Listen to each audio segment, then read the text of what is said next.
Either it's time for a Skyrim review or my long-delayed suicide.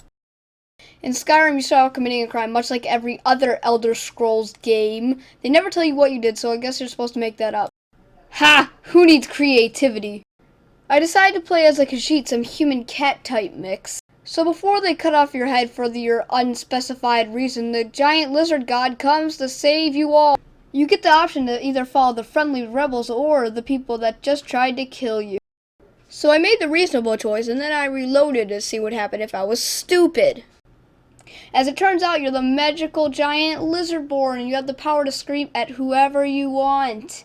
This really is a good feature in Skyrim, and definitely adds some better gameplay elements. Anyway, it turns out before you were here, giant lizards tortured human mankind by the big honcho, and you have to kill them. How surprising. There also seems to be some kind of civil war going on in Skyrim and completely split Skyrim in half, and you get caught in the middle. Again, you get to decide between the people that are going to kill you and the people that are going to die with you. I decided to side with the Stormcloaks.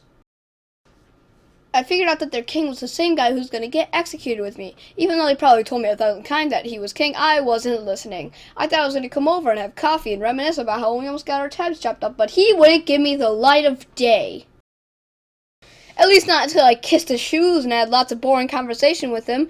There you come in, conversation pie. And then I beat it. Oh, wait, no. But all he did was really give me a crappy sword, which I sold immediately because, why? Because Mace of Molag Bal, that's why. Skyrim definitely has its shares of flaws. And, of course, its shares of glitches. One of my favorite glitches in the game was when I used my unrelenting force shot on an Imperial guard. He was on the floor and was moving around his back trying to arrest me. I made him follow me around all day until he suddenly got up and acted as nothing had happened.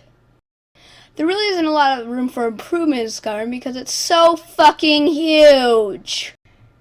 There is one thing I really don't like in Skyrim, and that's the dialogue.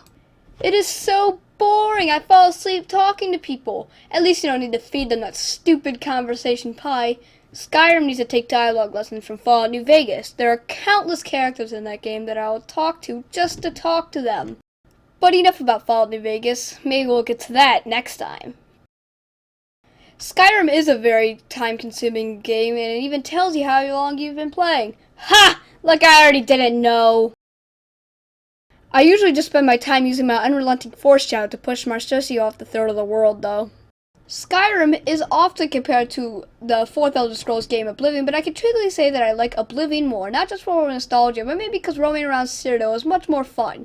At least the graphics improved from the fourth game, although I did find Oblivion to be a bit more colorful than Skyrim. Oh God, when did I become a fag?